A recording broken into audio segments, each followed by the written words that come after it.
Tough Talks with Damon. My very special guest today is Oriol Gutierrez, Editor-In-Chief at POZ Magazine. That is right. An amazing educator, advocate, and wonderful New York personality as I splash bubbles on you. Bubbles, Welcome! Bubbles are good. Welcome I'm to the have the club. bubbles. Why? Because they're comforting. Okay. And they're fun. Good. How does it feel to be here?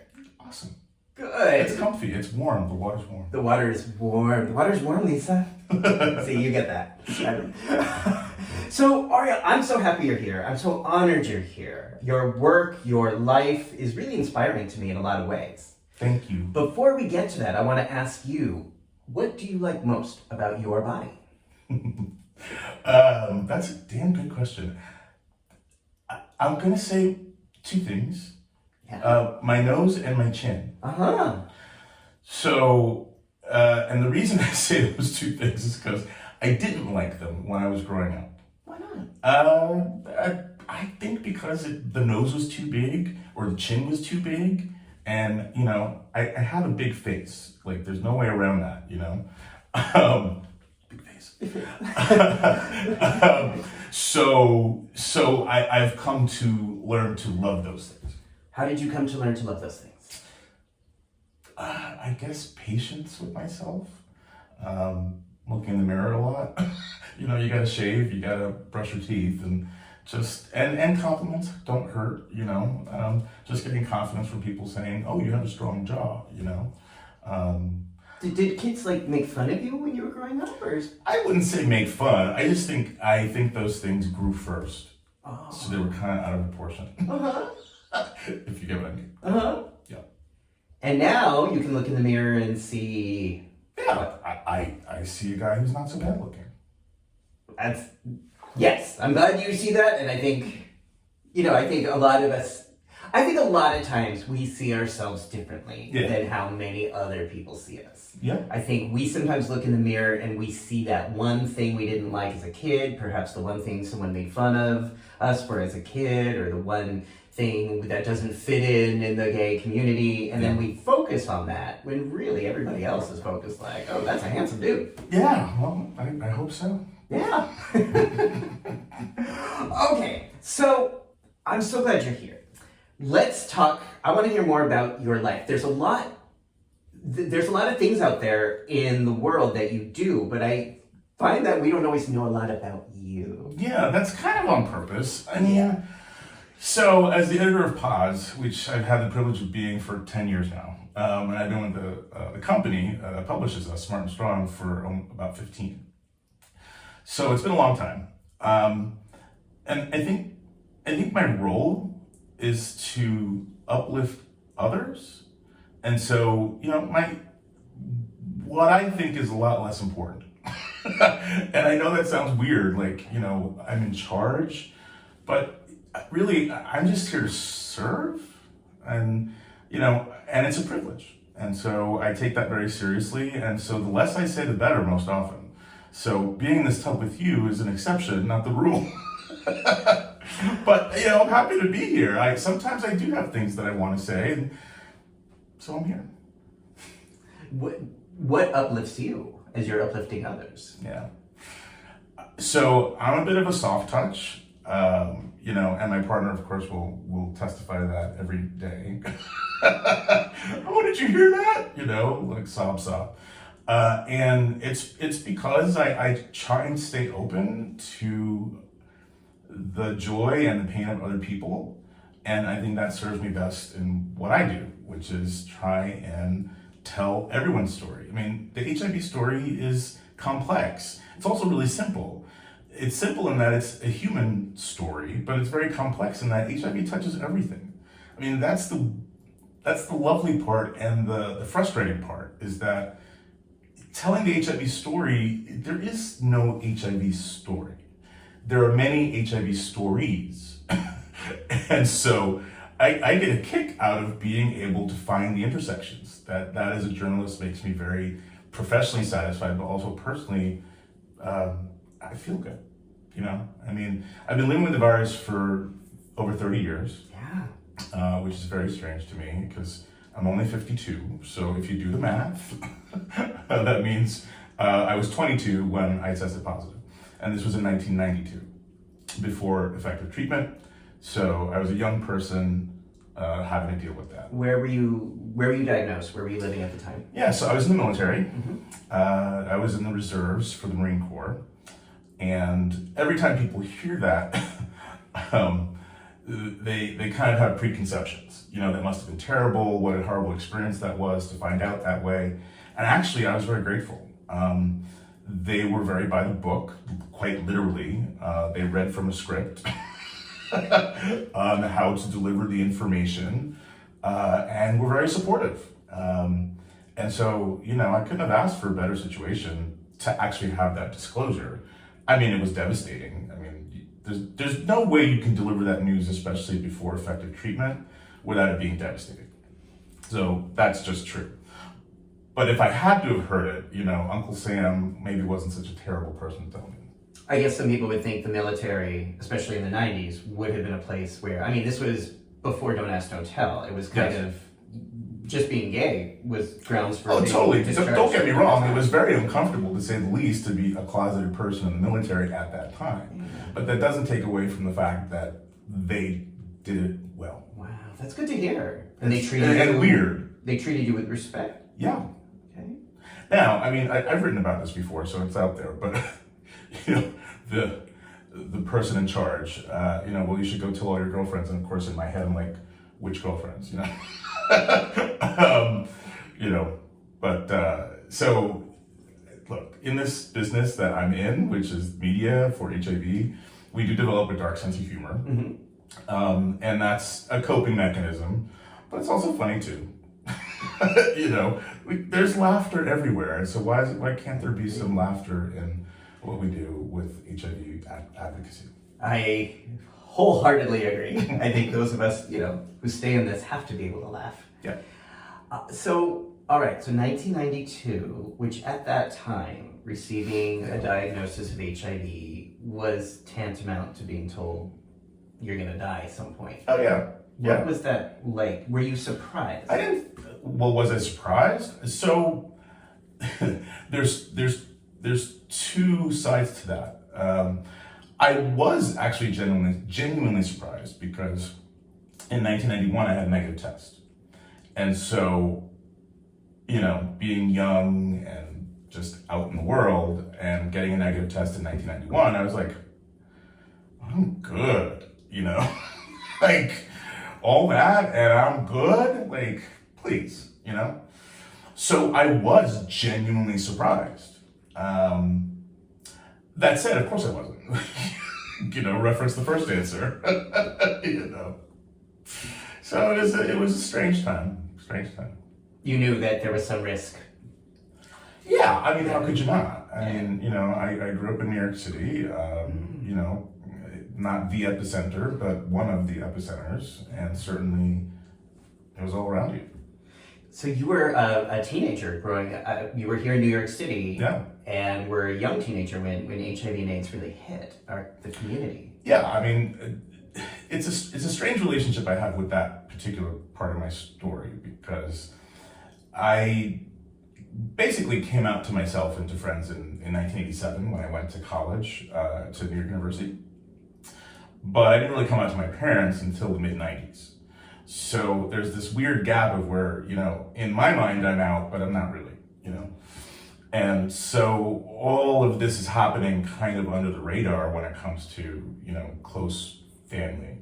But for me, you know, it definitely was a process that I went through and was very comfortable with by the time I actually did tell them. Does that make sense? Yeah, absolutely. Yeah. Absolutely. What did it feel like to get that news? In 1992? In 1992. I didn't expect to see 30. So I basically grew up fast. I was pretty much in the hole for a few years, and anyone that knows me around then would testify to that, meaning just depression and you know, just I didn't know how to move forward because I didn't think there was a forward. that said, that logjam did break, a few years after that. And I just decided to kind of like do what I can while I can. So I went back to school. I got a master's in publishing.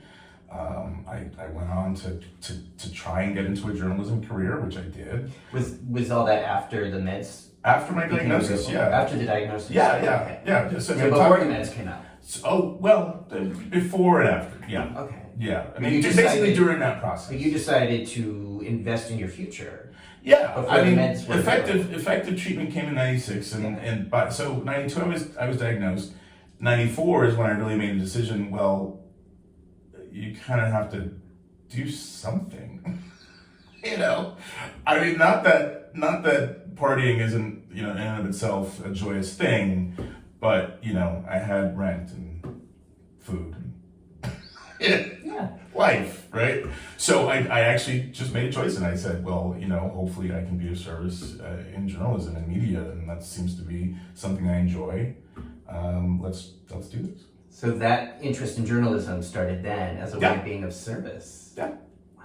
Were there? Well, I didn't think I'd be serving that long. Right. Just let's be clear. Right. That was a short term. I can do this for a while. This is the short term. Good. Right. Were there any adequate services or emotional or mental health support available for you at this time? I would say no. I mean, and not just for me. I mean, I just don't think there was adequate mental health services for folks going through what we were going through back then. I mean, how could there be? I mean, services are limited, sadly, still today, and mental health always seems to be at the bottom of the list, or near the bottom of the list. So, that said, I mean, I certainly did find help. I mean, that's why I'm here still, Who helped you? Countless people. And they all know who they are. But, yeah, I mean, and some of them aren't here anymore. So, yeah.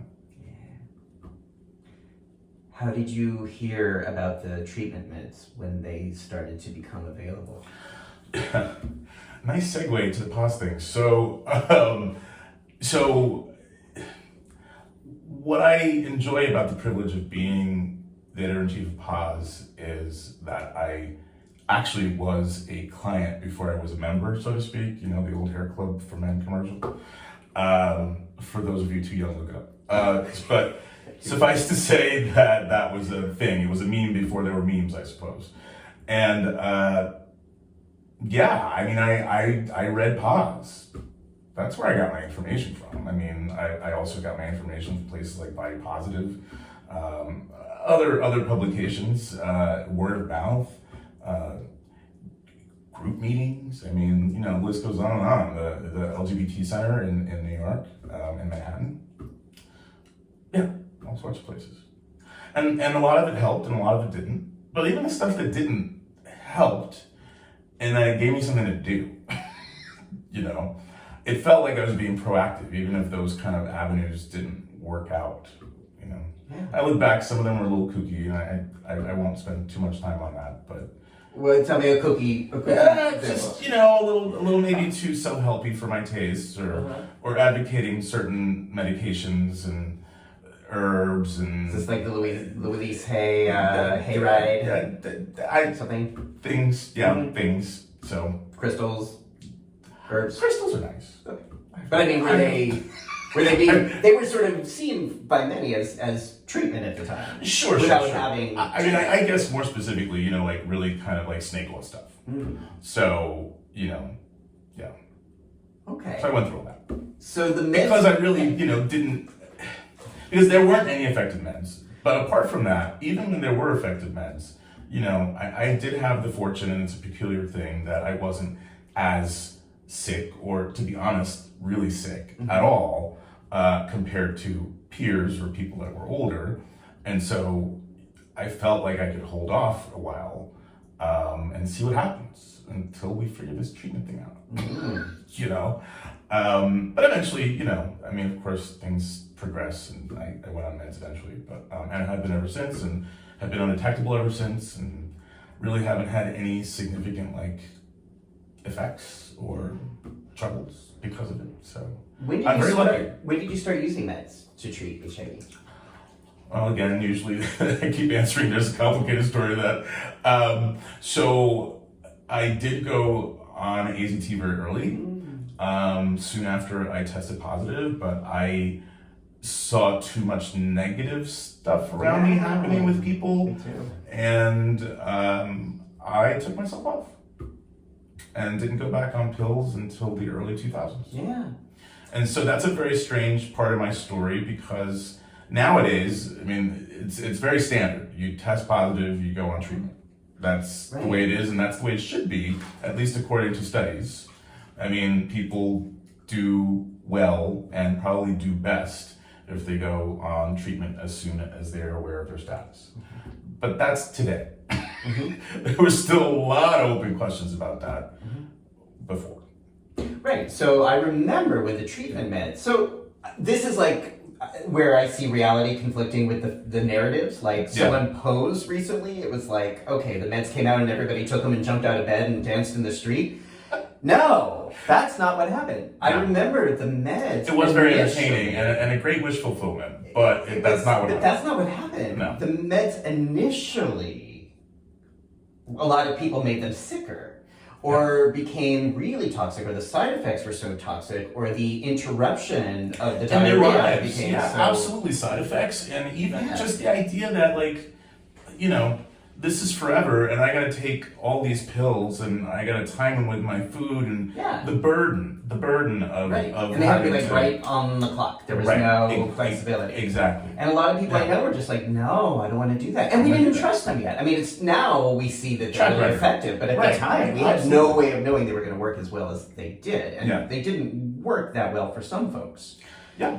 So it was really in the early 2000s that I think it became more accepted and embraced for longer-term survivors to say, okay, maybe these meds are worth it. And by then, they had gotten the regimens down to reduce a lot of the side effects. It was a lot effects. simpler. I mean, I didn't start on one pill a day. I did have a few pills a day, but really, am I going to complain about But like some of my friends were were told to take 8 pills 3 times a day, so that's 24 pills a day. Yeah. And they had to interrupt their sleep and do it with meals. And they still were getting really, really sick. And just said, it's not the quality of life that's worth it. No. So this idea that people just took meds in the 90s and jumped out of bed was not what actually happened. I think more people were doing what you shared, was like, okay, let's see where this is going. Let's wait. And even doctors were recommending that people not use meds at that time until there starts to be a downturn in CD4s. Yeah. So I'm grateful. I mean, again, my journey, my physical journey, put it that way, my body and HIV have coexisted fairly, not well, but okay. You know, for me, it has been much more about, you know, the mental struggles, the stigma, the discrimination, all of that. And I think that is still as current today as it's ever been, sadly. And that's a lot of what motivates me still for, you know, being involved and telling those stories, because for better or for worse, they do still exist. Can you speak to some of the discrimination and stigma you've had to deal with? Sure. I mean, you know, a lot of this was in the earlier days, so I just need to be very clear about that. For me personally, because I've had the privilege of being in a bit of a bubble, I will admit that, of being out and accepted for being gay, being out and accepted for being HIV positive, being in an HIV community that's supportive. I mean, so all of those things are really wonderful. And I do have to acknowledge that that skews my perception. But that doesn't erase what happened before I was involved in all those things. And, you know, the time warp there is a little weird, because that takes us back to the 90s. And that's when, obviously, things were arguably, in some ways, even worse than the 80s. And I know that a lot of people would beg to differ.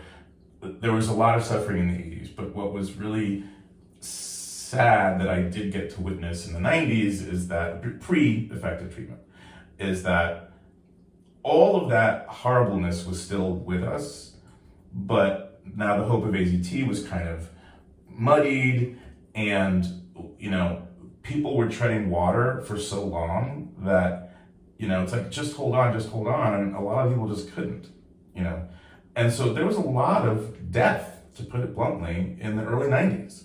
And that doesn't get acknowledged enough, I think. People always think of it as an 80s thing. There was a lot of death and suffering in the early 90s.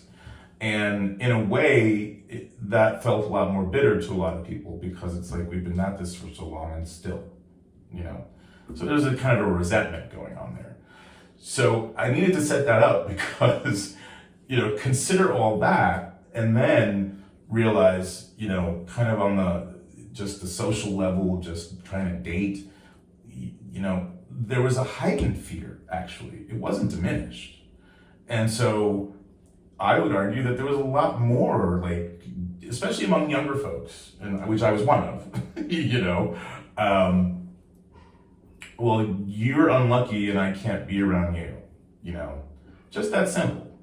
I certainly remember one story of a friend telling a friend, watch out for him, he has the virus, and it's like, well, that's my information to share, and it became a very messy thing at a club one night. But whatever, I don't know. I could cite a million of those examples, and I'm sure that people have a lot worse. So there's a taste of that. But again, I have to say, like, I wish that were just today. I mean, I wish that were just yesterday. There's the Freudian slip. It's today. I mean, it's just as bad in many places. We need to be honest about that. What places do you see today still existing in that sphere of stigma and gossip and discrimination? I mean, it's easy to point at the South and all of that, but Hell's Kitchen. You don't need to go that far. We're in Brooklyn right now, so I'm just saying, like, not that far in New York City, the gay mecca. I mean, I still hear stories of despite PrEP, despite U equals U. I mean, it's maddening. What do you think that's about? What do you think? Fear, obviously. I mean, I certainly remember being HIV negative. It was a long time ago. but I do remember, and I remember not wanting to get it. I mean, my God. I mean, it's kind of simple.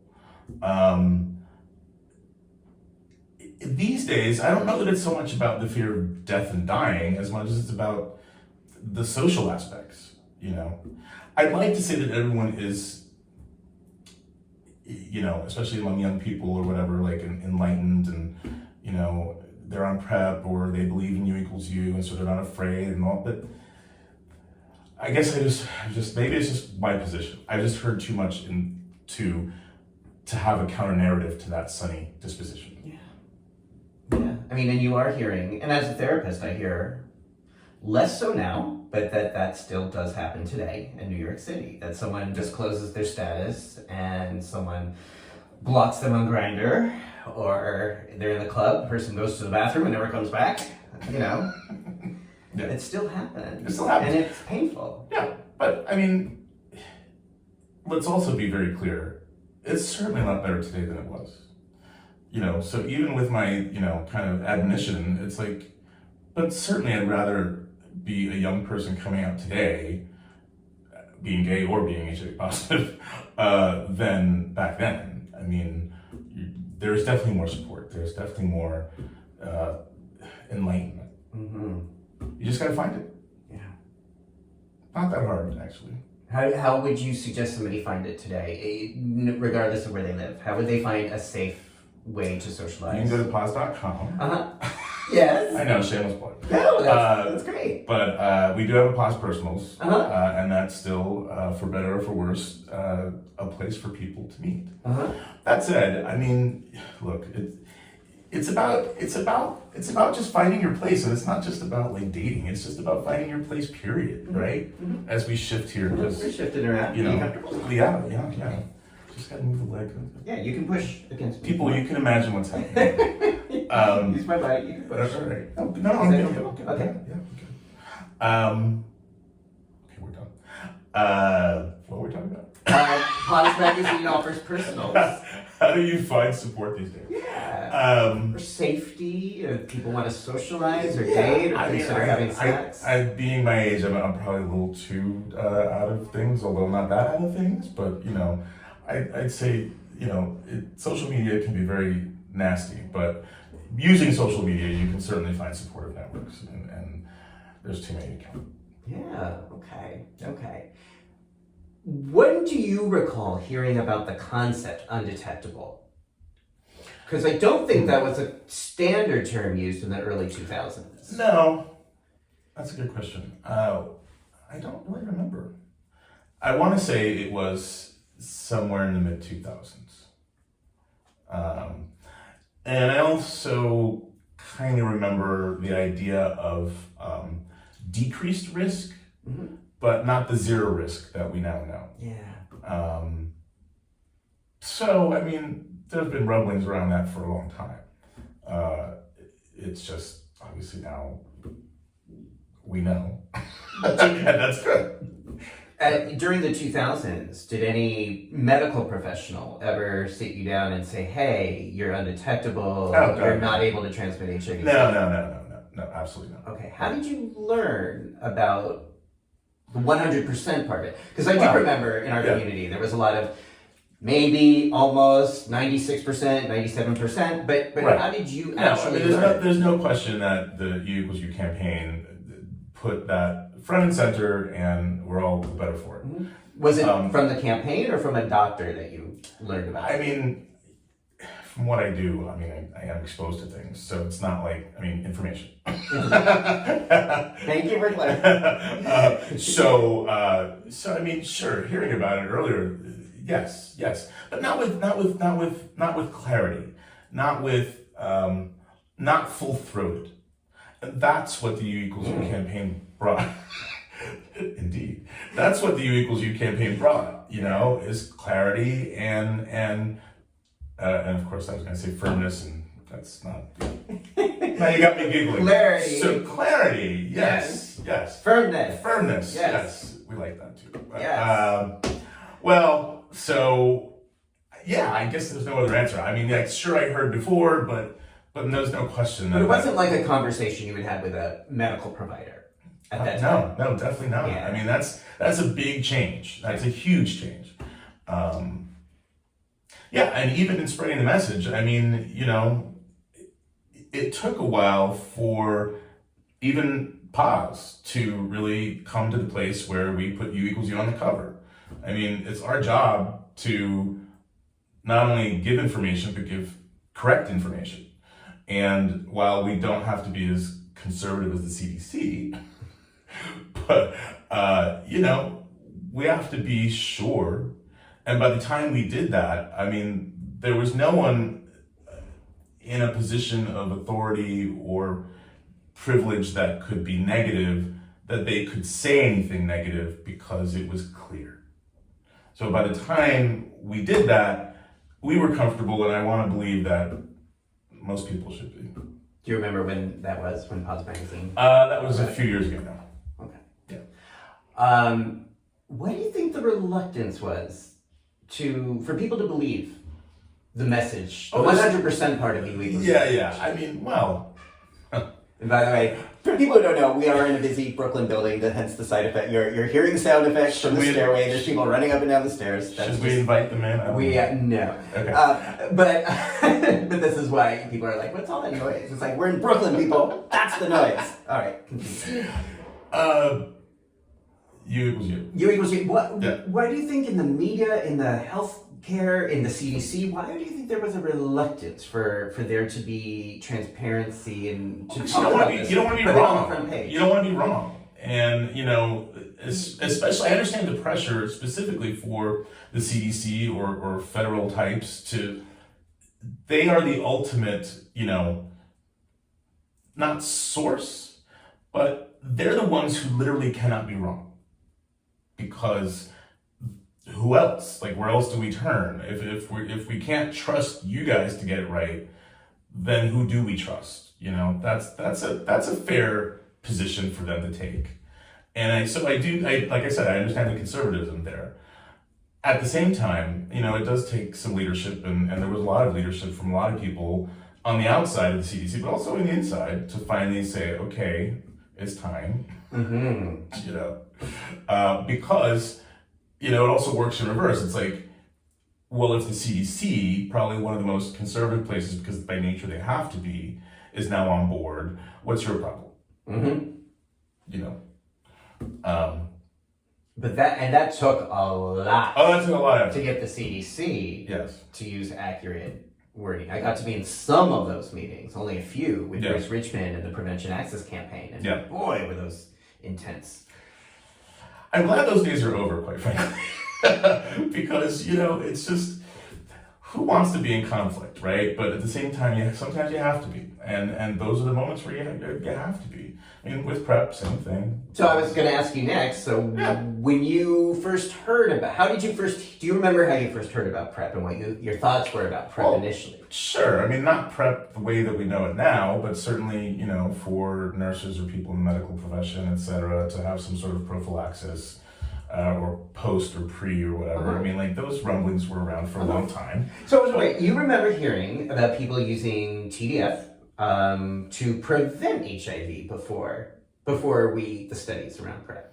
Yeah, Is that right? But again, rumblings. But I don't think a lot of people know that. Yeah. Because a lot of people were like, wait, this came out of nowhere, even when the FDA came out of nowhere. And a lot of medical professionals and media sources knew that there were preventative qualities of using TDF by an HIV negative person. Exactly. But that was something that wasn't in the mainstream. God, no. Yeah. No. And, I guess I can understand some reluctance from pharma to jump on board, because they always have to be a conservative element on these things as well. And yada, yada, yada. Suffice to say that, we're here in large part to efforts of people like you. So kudos to you. Thank you. Yeah, I mean, the PrEP cover was a big cover for us as well. And that was many years before the U=U cover. Yeah. I mean, it's a wonderful thing. Was there reluctance at POZ to share or to celebrate, highlight PrEP? Yeah, I mean, I would say it's the same notion, where, like, if we're going to put it on the cover, it's because now we are comfortable. And for some people, that's always too late, but if we're comfortable, then, we can turn around and then use that as an example for others in the community. I mean, I think, I take that seriously. And so there's a balance to be struck, Are we ahead of the curve, or are we on the curve, or are we behind the curve? Which do you prefer to be? I prefer to be on the curve. Behind, sure, there's some good qualities being behind, I suppose, but none that I really would want for the magazine. And sometimes being ahead is interesting. But when it comes to something that's about the science of things, I don't know that being ahead for us would make sense. That's where advocates come in. We're media, and we serve different purposes, and that's good. Did you get pushback from the community for highlighting PrEP? From some. What was the pushback? Do you remember? Sure. I mean, I don't think it had to do with the science, which is interesting. Well, I mean, there's always going to be questions about the science, so let's just put that aside and say, put that pin in it. Yes, that's always true. But the stuff that was more aggravating was much more about the social piece of all of it, which is you're promoting things that might, lead to more HIV risk. And it's like, I don't see that,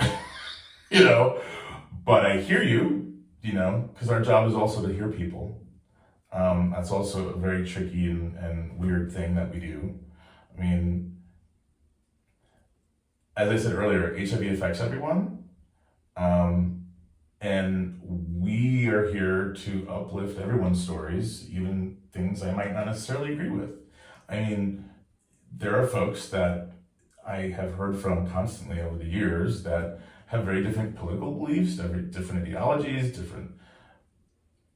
all sorts of differences. But they're living with HIV too. They're affected by HIV too, and we should hear them. I want to hear everybody. Even when the narrative conflicts with the science. Yeah, I mean, we're always going to just tell it like it is, so to speak. But at a certain point, there is something that's true and something that's not. PrEP works. U equals U is true. I think what I was like hearing, there's not going to be like any controversy there on our end. Once the science is done, the science is done, and now it's our job to just keep telling that story. So I think what I remember getting in terms of that resistance from a lot of people who read POZ Magazine was, like you said, it wasn't based on the medicine, it was based on morality. Yeah, it wasn't based on the data, it was based on the dogma and sort of the anti-sex trauma that came from the AIDS crisis. And I understood that. I didn't take any of that personally. But it was distressing to see a very specific echelon of the HIV community reject this biomedical intervention. Yeah, absolutely. No question. And do you think that's changed 10 years later? Do you think we've made any gains in that area? I want to say that it has. But you want to say it, you can say it. I want to say that it has. No, to be fair, yes, sure. Among a lot of folks, yes, I think they've come to a place where it's settled. Okay. I guess my hesitation in answering your question is back to the stigma and discrimination is still alive. Well, there's still a lot of stigma and discrimination alive everywhere, and that includes the sciences. They're people too. And, some of them are going to still have negative feelings and negative thoughts, despite what the science says. Can't really change that. But hopefully they're a minority, and so the rest of us can move on with things. Right. And I do agree with that. I just, where it gets me is when that interferes with normalization and policy and access to PrEP for people, or when that lends itself to a kind of stigma. I don't like to use the word stigma for PrEP, because it's not like people are losing their jobs or their homes or their families because there are, sluts who use PrEP. We're not, it doesn't cost on that level. Yeah. But what it can do, and for many has done, is lend itself to the possibility that one might be in a club, or the situation you described where people are gossiping or saying horrible things that are harmful, that leads one to say, all right, well, then I don't want to take this pill if it's going to make me a slut in a bad way, or being called these horrible names. Right. And then be potentially more vulnerable to HIV. And these are the kinds of stories we hear about at some of the conferences we go to, or some of the things that people talk about at various, sometimes at POZ Magazine and the various conferences, is how stigma lent itself to often a series of decisions that lent itself to someone then not having access to the drug and acquiring HIV in that process. Right. So now, what's interesting to me are the ways that COVID has reflected a lot of these issues that we're talking about. Not exactly like a mirror reflection, but there's so many similarities in terms of whose story is valid when it comes to science and data. Who gets to tell the narrative, or who gets to lead the narrative when it comes to science and data, especially when the science and data is a little murky. Yeah. And we've seen a lot of that with COVID. Sure. I mean, we started reporting on COVID basically from Jump Street. I mean, how could we not? And certainly the overlap of concern with people living with HIV and COVID was there from the beginning. What's interesting to me, just journalistically, is that we kept hearing kind of strange stories in the opposite, which is the fears that we all thought, it's really affecting people who are immunocompromised and et cetera. And so, of course, our minds, my mind went crazy. I will say for myself. I mean, I certainly was concerned for my own safety. But then we started hearing stories of people living with HIV who actually were just fine after COVID.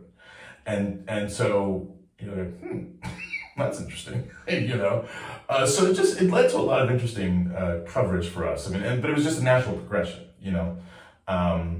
just like covering sexually transmitted infections is a natural progression for us, or hepatitis, or, there's so many things that overlap, not just socially, but scientifically, right? That are HIV adjacent is what I call it. So COVID did turn out to be kind of HIV adjacent.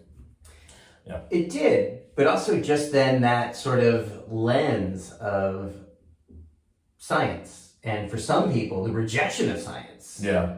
And how their voices played out. You know, we still have anti-vaxxers in this country today. We still have people, you know, anything that happens in the world is blamed on COVID vaccines, or any death of a celebrity is blamed on a COVID vaccine. Right. I mean, I see that a lot. And Yeah. like, in your opinion as a journalist, are those voices as valid of being heard and raised as... Well, all right, so valid is a very tricky word, at least for me. So what I would say is, yeah, I mean, it's dangerous to spread misinformation. We're not in the business of misinformation. You know, but because there's so much of it out in the world, what we do try to do often is write stories that debunk or counter that misinformation. So in that process, it's almost impossible not to cite those sources or cite where this is all coming from. Mm-hmm. So in a way, I wouldn't call it validating, but it's acknowledging.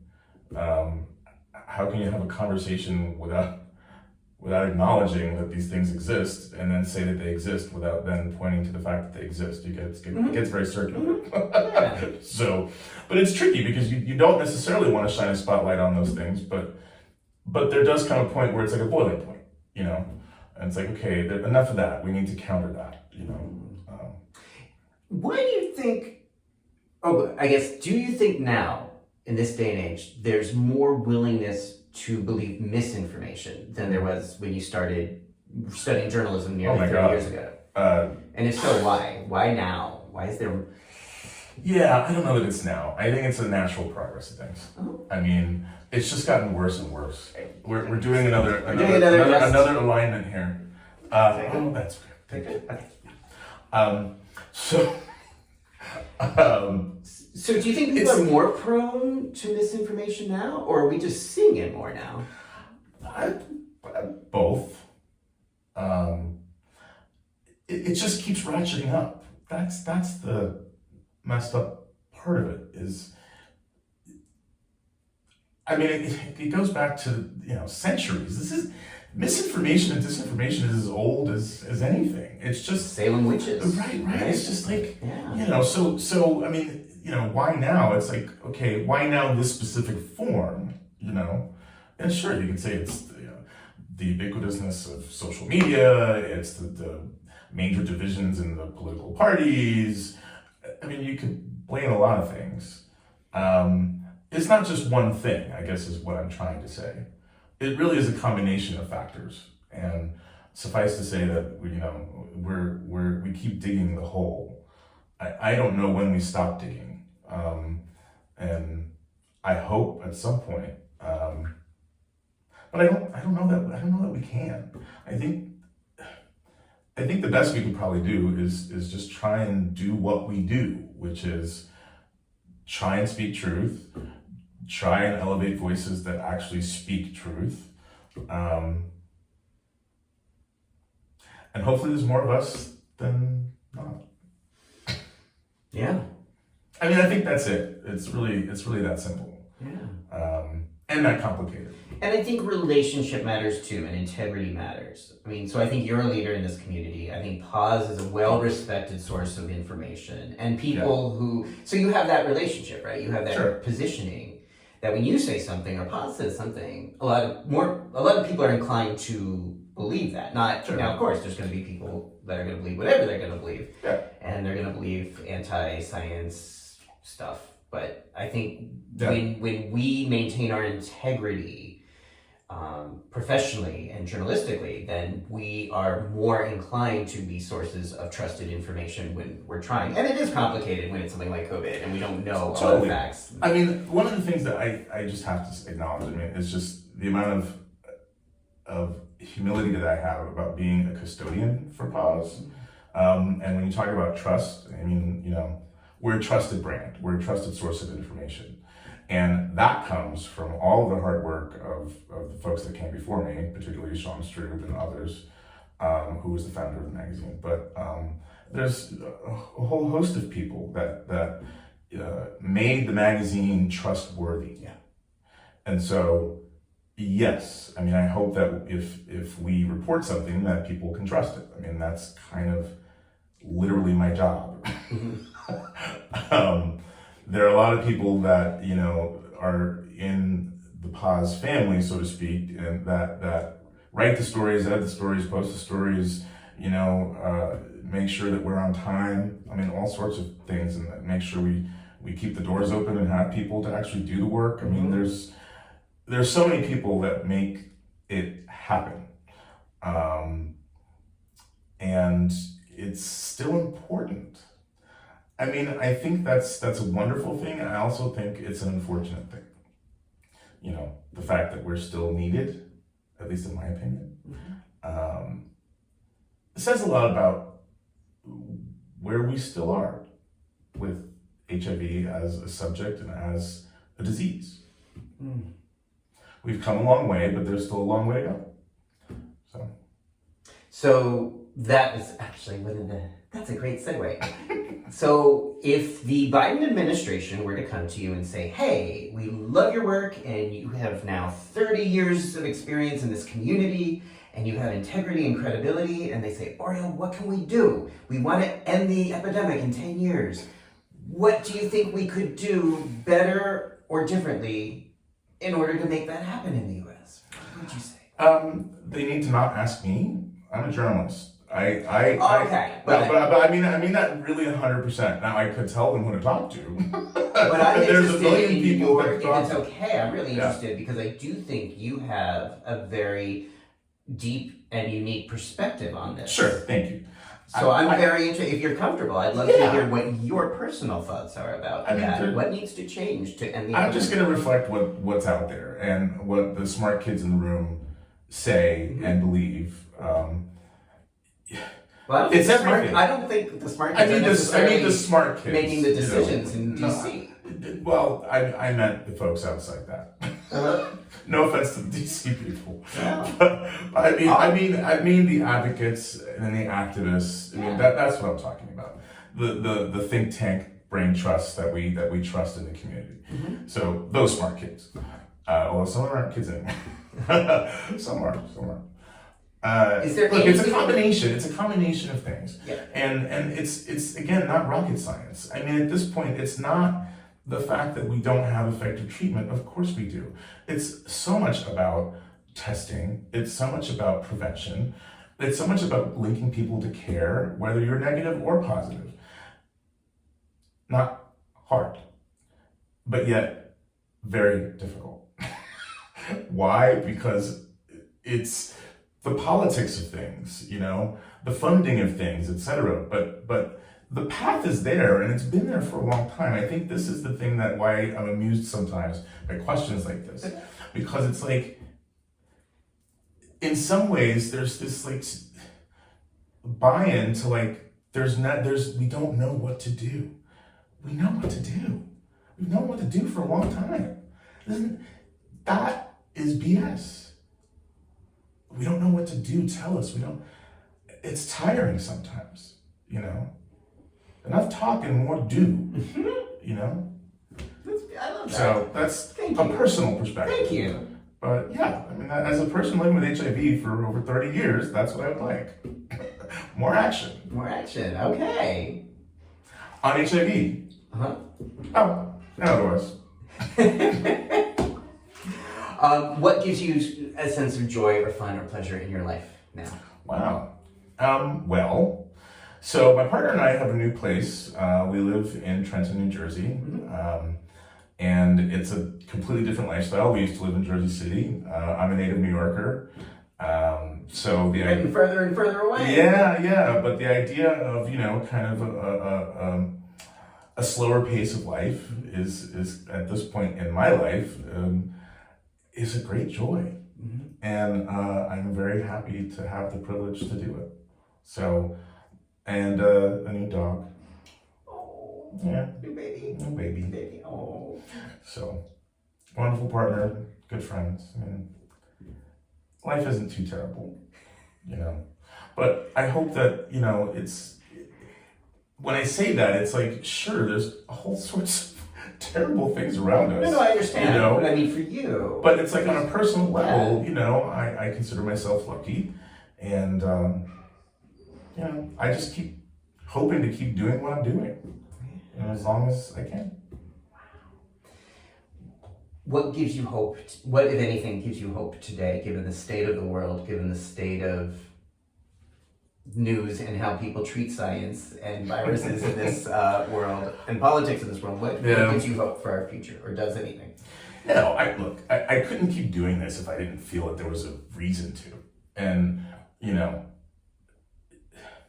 I'd like to take the position that you have to believe in hope for there to be hope. Does that make sense? So, I mean, what else is there? Because the alternative sounds pretty horrible to me. Yeah. So, I mean, that is a very basic thing, right?